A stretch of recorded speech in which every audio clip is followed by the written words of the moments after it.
The sunlight spilling through the floor-to-ceiling windows made everything look warm, safe, honest. It was a lie.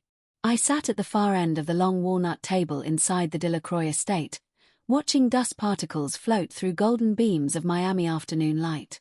32 relatives surrounded me, dressed in silk, linen, and quiet greed. At the head of the table stood Victor Delacroix, my legal guardian, my uncle, the man who raised me after my parents died, the man who was about to erase me. He cleared his throat, holding a crystal glass like a king addressing his court. As stated in my final estate declaration, he said, his voice smooth and practiced, all 7 waterfront properties will be transferred to my son, Adrian. The room erupted. Champagne glasses clinked. Someone laughed too loudly. My cousin Elena actually clapped. Adrian leaned back in his chair beside his fiancée, Vanessa, soaking in the applause like sunlight. He didn't look surprised. He looked relieved. Vanessa kissed his cheek and whispered something that made him smile wider. No one looked at me. Not one person. Not until Victor added, almost as an afterthought. As for Liana, she will receive nothing. Nothing. The word didn't echo. It didn't need to. It landed with surgical precision. Across the table, Mr. Caldwell, the family attorney, shifted uncomfortably. He glanced at me over his glasses, as if waiting for tears. For protest. For collapse. I gave him none of it. Instead, I asked calmly, "You're certain that's the final version?" Victor smirked. Completely. His confidence was absolute. Untouchable. Unquestioned. Around the room, relatives nodded in approval. This was the outcome they had always expected. The correction of a mistake. The removal of an outsider who had overstayed her welcome. I had spent 27 years in that family. 27 years earning degrees while Adrian spent trust money on yachts and failed startups. 27 years stabilizing Victor's failing construction company without ever asking for ownership. 27 years being useful. But usefulness has an expiration date. And mine had just passed. Victor reached into his leather folder and slid a document across the table toward me. It stopped inches from my hand. "A small matter," he said casually. "A $18,400 maintenance assessment for the Key Biscayne properties. Since you're the financial analyst, it makes sense for you to handle it. Consider it your final contribution." Final contribution. Not inheritance. Not gratitude. A bill. My Aunt Sophia touched my wrist gently, her voice soft with rehearsed sympathy. "You've always been the strong one, Liana. Strong. Reliable. Replaceable." I looked down at the invoice. Then slowly pushed my chair back. The sound of wood scraping marble cut through the room. Every conversation stopped. I stood. Not angry. Not broken. Clear. Cold. Free. I didn't touch the invoice. I didn't argue. I didn't defend myself. Because in that moment, something inside me finally clicked into place. They thought this was the end of my story. They thought they had removed me from the equation. They didn't realize. I had been balancing their equation for years. And they had no idea what the true numbers said. As I turned toward the door, Victor called after me. "Don't be dramatic, Liana. This is simply how things are." I paused. Not long enough to answer. Just long enough to let him believe he had one. Then I walked out. Behind me, the celebration resumed. Glasses raised. Voices laughing. A kingdom celebrating its stolen crown. But as I stepped into the humid Miami air, my phone vibrated in my pocket. One message. Unknown number. 3 words. Check the archive. I froze. Because only one person knew about the archive. And they had been dead for 9 years. I hadn't opened those files since the night she died. Since the night she warned me. "Liana, one day, they'll show you who they really are. When they do, promise me you'll be ready." Standing there in the driveway of the estate they believed was theirs, I realized something chilling. I wasn't the one who had just lost everything. They were. And they just didn't know it yet. The message stayed on my screen the entire drive home. Check the archive. 3 words. 3 words that reached across 9 years of silence and pulled something buried back to the surface. My apartment was quiet when I stepped inside. No marble floors. No chandeliers. No inherited illusions. Just clean lines, soft shadows, and the life I had built myself from nothing. I locked the door behind me. Not out of fear. Out of focus. The air smelled faintly of coffee and paper. My desk sat exactly as I'd left it that morning. Orderly, precise, controlled. Unlike the Delacroix estate. Unlike Victor. I sat down slowly and opened my laptop. For a moment, my fingers hovered above the keyboard. Because the archive wasn't just files. It was a promise. One made to the only person in that family who had ever truly loved me. My grandmother, Eleanor. She died 9 years ago. Officially, it was heart failure. Unofficially, she died 3 days after telling me, "There are things Victor hopes you never discover." That night, she gave me a key. Not physical. Digital. A password I had never used. Until now. I typed it carefully. Eleanor Truth 17. The encrypted folder appeared instantly. She had named it simply. Archive. My chest tightened. I clicked it. Inside were dozens of subfolders. Bank statements. Property records. Insurance documents. Corporate filings. All meticulously organized. Not emotional. Not chaotic. Strategic. She had been building a case. Years before I even knew there was a war. I opened the first folder labeled Origin. Inside was a single document. A life insurance payout confirmation. $2,400,000. Dated 18 days after my parents' car accident. My breath caught. I had never seen this before. Victor always told me my parents died with debts. That he took me in out of obligation, not benefit. That raising me had been a financial burden. But this said otherwise. The beneficiary name was listed clearly. Liana Delacroix Trust. My trust. My inheritance. My future. My hands went cold as I opened the next file. Transfer records. The entire $2.4 million had been moved out of the trust account. 6 separate transactions. 6 shell corporations. Each created within weeks of the transfer. Each signed by the same trustee. Victor Delacroix. My legal guardian. My protector. My thief. I leaned back slowly, the pieces assembling themselves with terrifying precision. The waterfront properties. The empire. The inheritance Adrian had just been handed. It hadn't been Victor's success. It had been mine. He didn't build his kingdom. He bought it. With my parents' death. With my future. With my name. A strange calm settled over me. Not shock. Not grief. Clarity. For years, I had wondered why Victor kept such tight control over every financial decision involving me. Why he discouraged my independence. Why he insisted I work inside his company instead of building my own. He wasn't protecting me. He was protecting himself. Because as long as I stayed close, I stayed blind. I opened another folder. This one labeled Authorization. Inside was a scanned document. Power of attorney. My name printed cleanly at the bottom. My signature beneath it. Except it wasn't my signature. The shape was wrong. The angle was wrong. It was a copy. A forgery. Victor hadn't just stolen my inheritance. He had forged my consent to do it. My phone buzzed suddenly in my hand. A new message. From Adrian. Hope you've accepted your place. Some people are just not meant to inherit greatness. I stared at the words. At the arrogance. At the certainty. He truly believed it was his. All of it. Every building. Every dollar. Every victory. He had no idea his entire life was built on stolen ground. And for the first time since leaving the estate, I smiled. Because they thought they had erased me today. They thought they had removed me from their future. They didn't realize. They had just given me the perfect reason to take back my past. I scrolled deeper into the archive. And then I saw it. A file Eleanor had marked with a warning symbol. Read only if they betray you. My pulse slowed.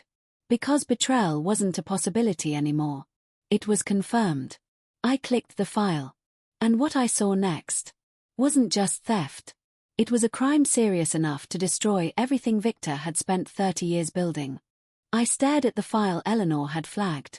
It was a timeline of transactions, painstakingly annotated, cross-referenced, and color-coded. Every dollar that should have been mine, every property that had been gifted to Adrian, every false document Victor had relied upon to cover his theft, it was all there. The deeper I scrolled, the clearer the pattern became. Victor hadn't just stolen my inheritance. He had built an entire facade on it. Each condominium purchase, each down payment for exotic vacations, each private school tuition for Adrian, all funneled through shell corporations, each layer more elaborate than the last. He had created a web designed to confuse, to intimidate, and most importantly, to ensure I would never suspect. Except Eleanor had seen it coming. She had left instructions. Step 1. Assemble the evidence. Step 2. Contact Marcus Vidal. I picked up my phone and typed the number I had memorized years ago. Marcus Vidal, specialist real estate litigator, former colleague, and one of the few people I trusted to see numbers as clearly as I did. The line clicked. Marcus, I said. My voice calm, measured. Professional. It's time. We have enough to act. On the other end, his voice sharpened instantly. I've been waiting for this call. Let me guess, the archive. I smiled faintly. He already understood. Some people see chaos and panic. He sees order. Numbers don't lie. People do. By the time Victor's post about me went public on social media, I had already begun logging every detail. Family betrayal hurts. Some people are just ungrateful, he wrote on Facebook. Comments poured in like wildfire. Friends, neighbors, relatives, even distant cousins, all reinforcing the narrative Victor had worked so hard to craft. The faithful applause of ignorance. Vanessa commented with a heart emoji. Adrian chimed in with a personal insult. My Aunt Sophia liked both. I didn't flinch. I didn't reply. Instead, I opened a spreadsheet. Each comment became a data point. Timestamp, family relation, social influence. Every one of them was catalogued, logged, and saved for the audit I was building. While Victor performed for a crowd that didn't exist, I was performing in the shadows, preparing a digital map of his deceit. And then I discovered something worse. A second folder. One marked offshore accounts in Eleanor's careful handwriting. It contained a full trail of money transfers from my trust into shell companies in 3 different countries. Each company had been created under my social security number, frozen by Victor, so that even I couldn't detect it as a minor. Every dollar. Every asset. All mine. Hidden in plain sight. I realized that this wasn't just theft, it was identity manipulation. Victor hadn't just stolen my money, he had stolen my life. My credit, my reputation, my ability to ever claim what was legally mine. And Adrian. Adrian had been living a lie his entire adult life, believing he had earned what was gifted to him by the blood money of my parents. The irony was intoxicating. I closed my laptop and leaned back in my chair. For the first time in years, the anger inside me wasn't loud. It was clinical, strategic, surgical. This wasn't a personal vendetta. It wasn't a dramatic confrontation at a family table. This was the beginning of the audit of their lives, and every misstep, every lie, every fraudulent signature was about to be accounted for. I picked up my phone again. Marcus, I said softly, start the legal motion. Freeze all assets. Full disclosure. They won't see it coming. A long pause. You know, he said finally, this is going to ruin them. I smiled. They already ruined themselves. Outside, the Miami skyline glittered as the sun set, oblivious to the storm about to descend on the Delacroix family. Inside, Victor was celebrating, unaware that every post, every boast, every lie had just been logged for destruction. And the best part? They thought the fight was over. It hadn't even begun.